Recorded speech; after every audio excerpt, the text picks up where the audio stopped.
Hello. Welcome back to Bruja Brew. A podcast where I talk about messing up, angst, talking shit. Do I remember my own intro? No. But today's choice of brew is a Whataburger strawberry shake. Because I deserve it. It's pretty thick. Hold on.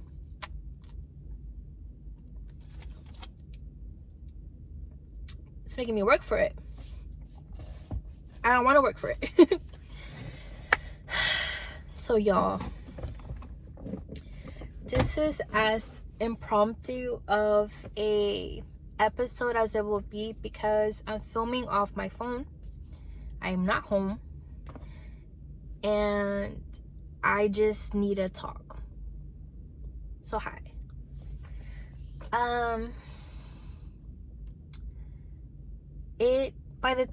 At the moment of recording this, it is the last Saturday of February. And February was the longest month of my life. I encountered a lot of changes. I let some people go. I let versions of myself go as well. And there was just a moment where I had just so much anger at myself, at my life, at different situations.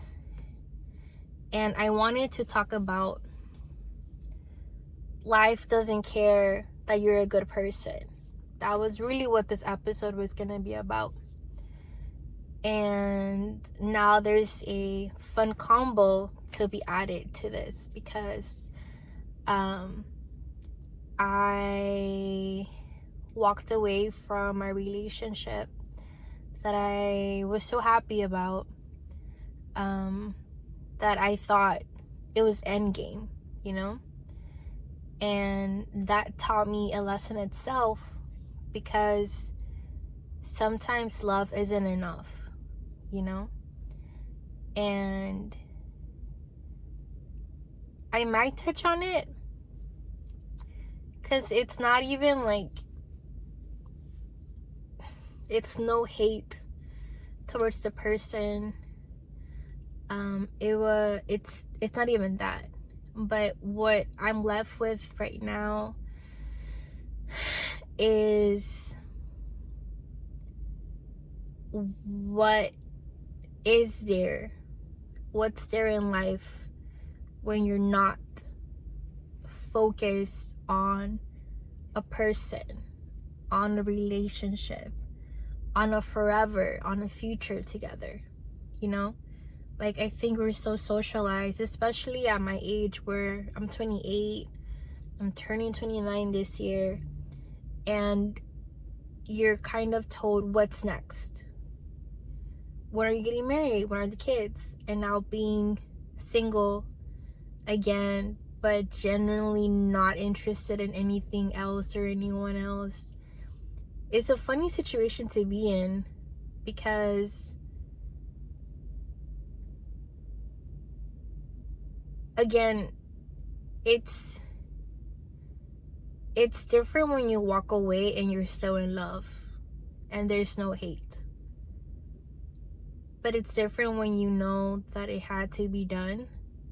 And it's different when you know you don't want to be perceived or want love I don't say anymore, but it's like there has to be more to life than love, romantic love. There has to be more to life than, am I going to be chosen, picked, adored, valued? Am I going to be the person that my partner sacrifices for without me asking to? Am I worthy of all of that, you know? And If I'm not, do I have the power to accept it, live with it, or walk away from it? And even then, there has to be more to life than that, you know? I'm also at a place where, I mentioned it in my last episode, I'm sure, where I'm 28. My mother had me at 27. So now I'm older than my mom at the age she had me, and I now have no prospects or intentions on following suit with anyone. And it goes in conversation with a lot of people in my generation kind of being like, they're marrying older, they're having kids older, and that's just not their focus. And I get it. I genuinely get it, because it's exhausting. I think for me, it was beautiful to go from something really toxic to something really beautiful, and now being with myself and being like, okay, whoa, let's now bring the attention to us and keep it that way. And I'm not resentful, I'm not bitter. I could say I'm a bit confused, but it's not my responsibility to fill in the blanks. And there's a certain peace with that, you know? So let's bring this back together, because I have no script on to guide me. I'm just yapping to you directly. But the inspiration to this episode came from a very frustrating place in my life, where I felt that I'm a good person, therefore everything in my life should fall into place. I felt that I'm a good person, therefore I should have the financial freedom, abundance that I desire, because I did all the right steps. Went to college, graduated, did my other paralegal program, graduated. So I feel like my income should be over here, and I feel like I'm barely climbing the ladder. And I felt behind, and I felt like I should be getting more because I know more. Look at my resume, look at my qualifications, look at my experience. No one cares. No one cares. It's one of those things where you have to know how to advocate for yourself, and eventually there'll be an employer that's like, yeah, let's try it out. But you're not entitled to that just because you say you are. Just because you have the degrees doesn't mean you're gonna get the thing. That's been humbling, because I really had the mentality of, what do you mean I have all of these things? Like, why can't you give me a raise? Why can't you pay me more? Why are other jobs not hiring me when I'm overqualified for the position? No one cares. No one cares. I felt like that was really frustrating, because it felt like my sleepless nights in college were pointless. But I think I also come to find that it's just not my turn, and that's okay. There's this message that I've heard at the church I follow, that it says, you're so busy worrying about the next thing that you don't even steward what you have right now, So for me, how am I getting ready for a better job, a better position, a better pay, if I don't even come to work on time? I stay being late, If I know I can give more, but I just don't, you know, because there's this sort of entitlement that comes when you're like, no, but I deserve.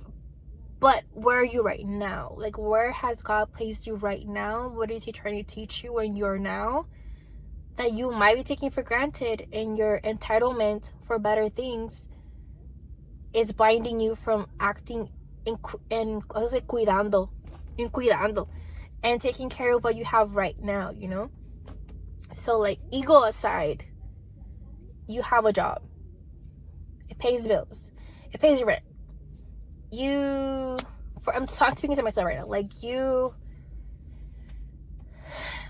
pay your own bills. You take care of yourself. You pay your own rent. Nobody's paying your bills. No one's paid your bill. Like, you're fine. You're fine. You know, you're fine. And so that was where I was at financially. And then, like, I think that came too with a lot of things that I wanted to do but couldn't do because of finances.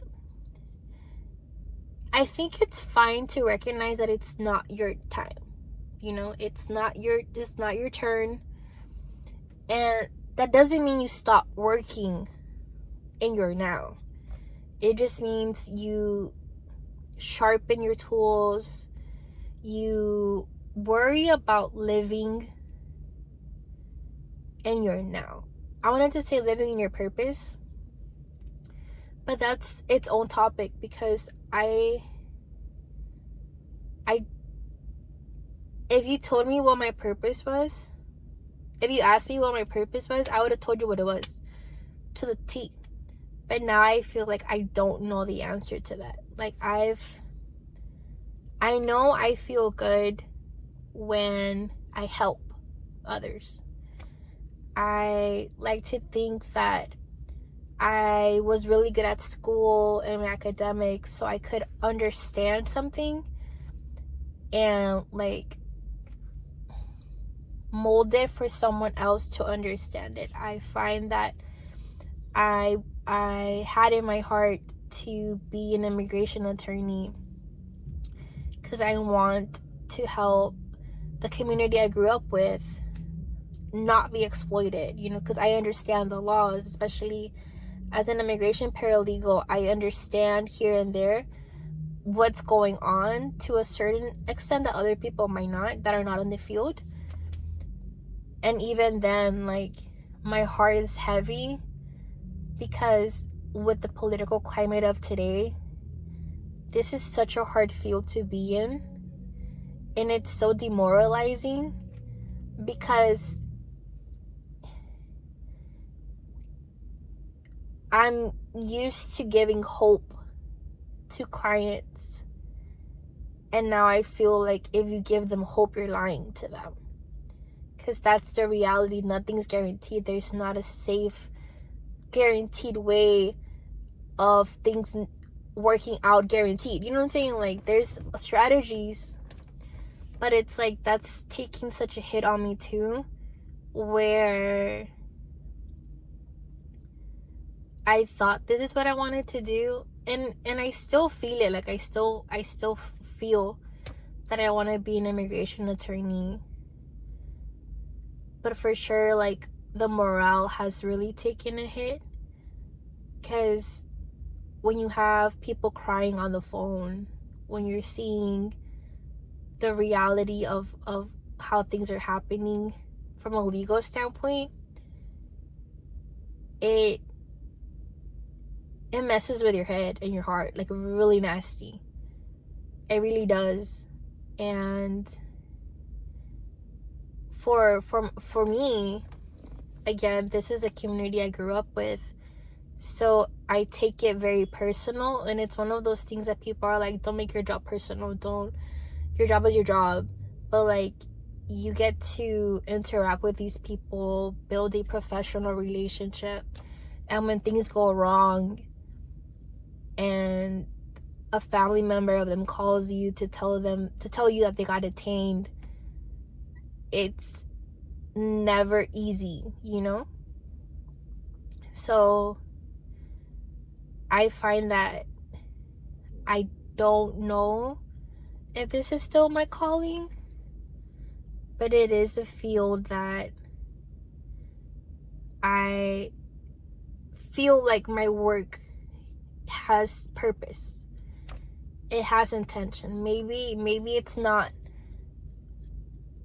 where I have to be forever, but I understand that it's where I'm at right now, you know? I still want to go to law school, and we'll see what we have there, but I've just hit so many walls where it's like I have felt like I've been drowning, you know? And that's like my professional life and my purpose, and it just been difficult to exist, not in a call my therapist way, but in a things are hard, and I know I can't control anything. I can only control my actions, and that's about it. And even then, I give myself tantrums, you know? I'm very much like, I don't want to do this. So then I don't. So, like, what control do I actually have, you know? Like, at my job, we're doing this competition.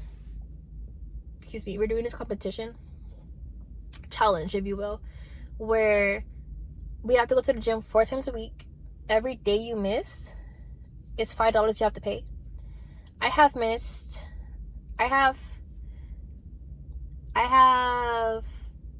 2 days to complete the challenge, and I already missed an extra day, so whatever. The point is, it sucks. I think everything sucks. I think that it's so hard to be positive. Like, in my anger of like life doesn't care that you're a good person, like, I just hit the wall of no one cares. No one cares that you have your good heart. No one cares that you have good intentions. No one cares that you want what's best for everyone and everything, and you don't want any conflict, you don't want any war, you don't want any hatred, you don't want like bad things to happen, because they're gonna happen regardless. So it's kind of a very debilitating stance to be in, because it's like, what's the point, you know? What's the point of loving? What's the point of trying? What's the point of getting up again? What's the point of sacrificing if you don't see the fruit of that, or it's not reciprocated, you know? And that applies to so many areas.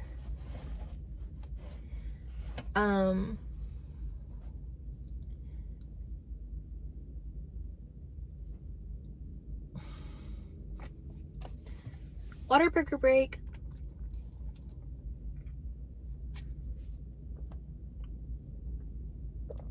I wish I had the answers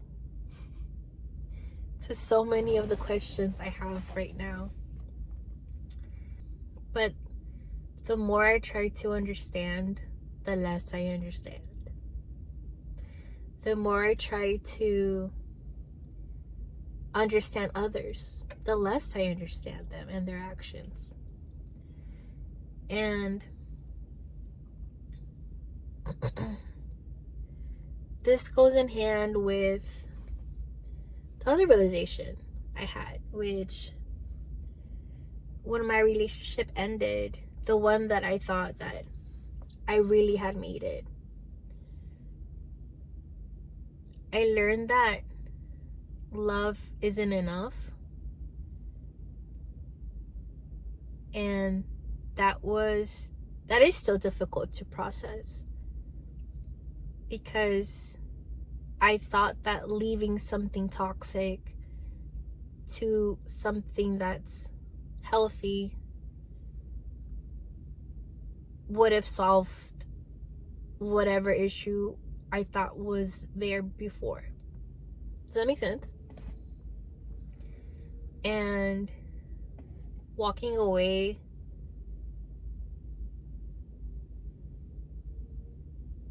was hard. And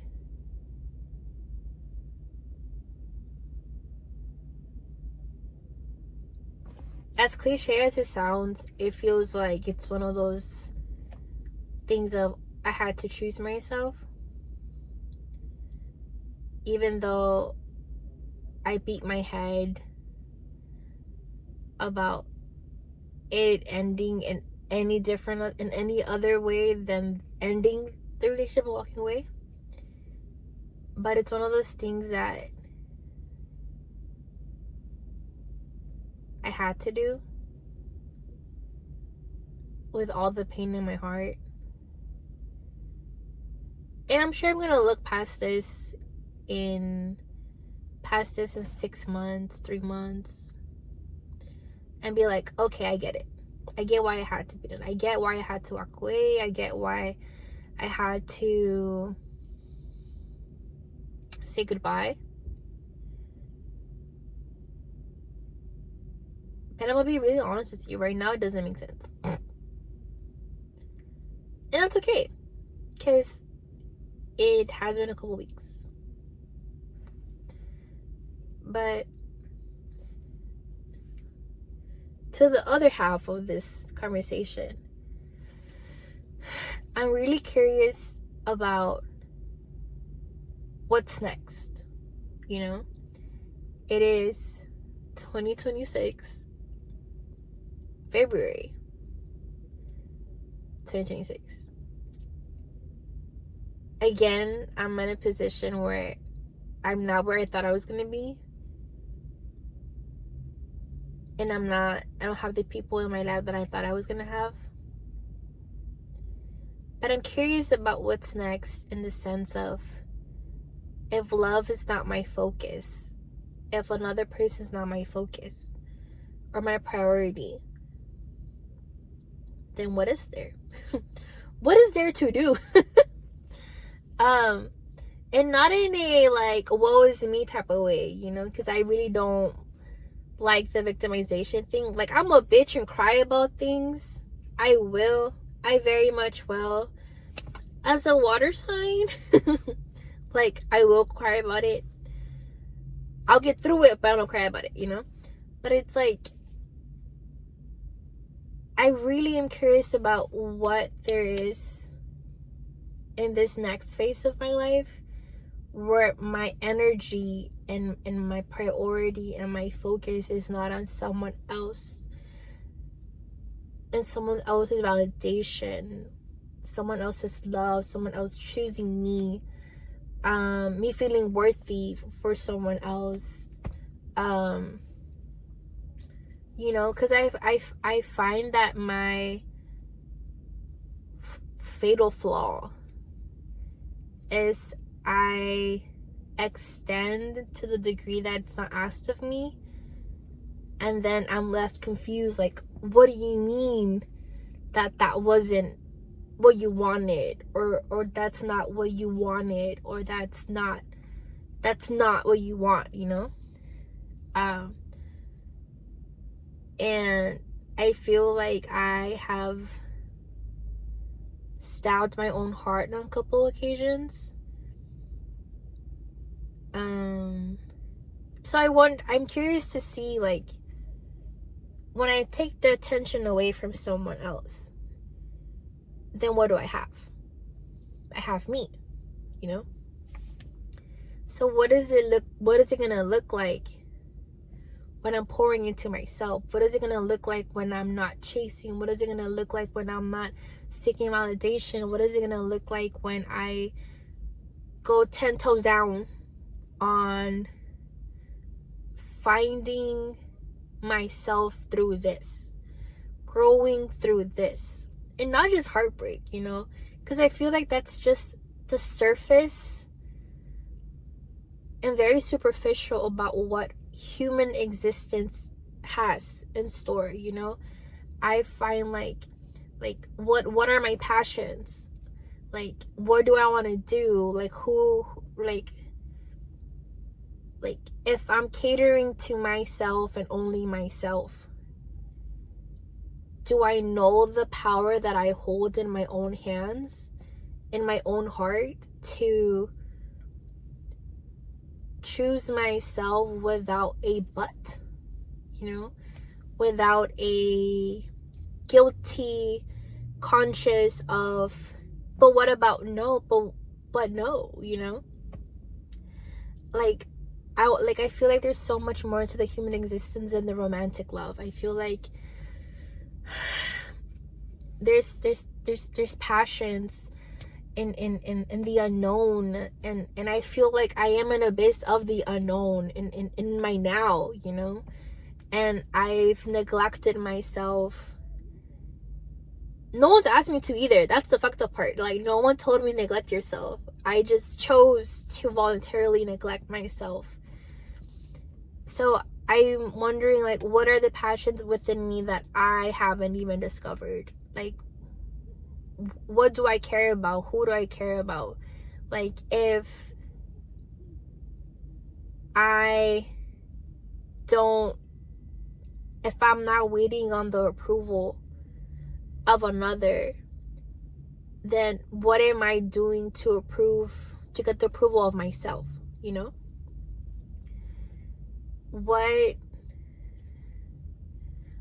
makes my heart race? This sounds so cheesy.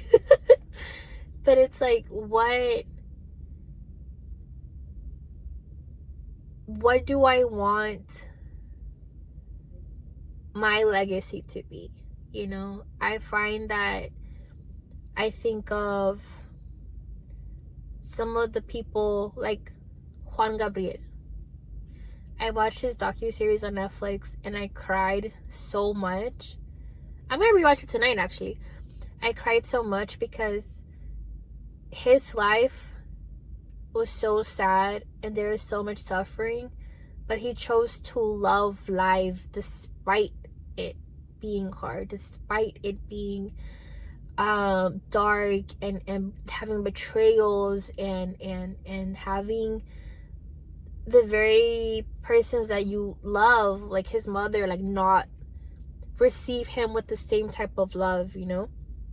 So I find that, like, I'm surrounded and inspired by so many divine beings that chose to love their life despite the struggles, despite the obstacles, despite the no's, despite the you can't do this because of who you are and this and that. So I find that, like, I want to know what that looks like for me, because if I don't get to marry and have kids in this lifetime, then what do I have to show for living a full life? And I think that's what this next chapter is for me, of figuring out what is my why outside of career, I guess you could say. Like, and maybe it's not even that big. Maybe my purpose is just to live. Maybe my purpose is just to find the beauty in what I currently have as I work towards the next best thing. Maybe my why is to live when all I wanted to do 10 years ago almost, or a couple years ago, was not live. Maybe all I have to do is exist and find the beauty in everyone and everything, help in how I can help, and without sacrificing myself, because I pay the price every time.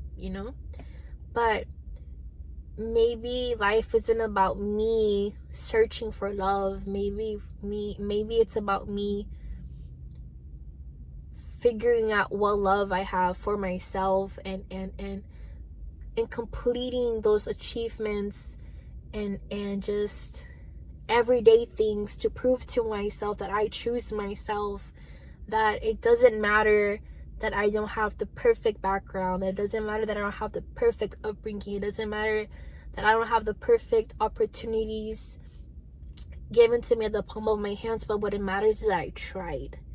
It matters that I still chose to live, laugh, love my whole fucking way through this shit, you know? Maybe it just matters that I gave it a chance. No matter what that is. Gave myself a chance. No matter how many times I failed, no matter how many times I said I couldn't do it, no matter how many times I cried and pleaded with God that I can't do this, it's hard, that why me?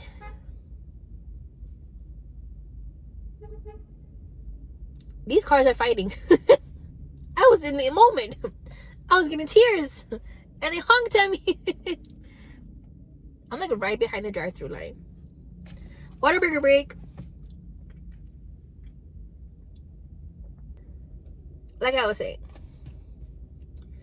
maybe my purpose isn't to control things.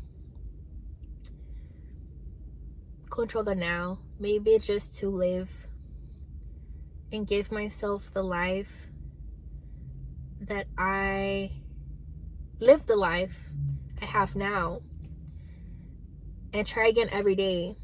Because Maria at 22, all she wanted, this doesn't sound very dark, please don't call my therapist.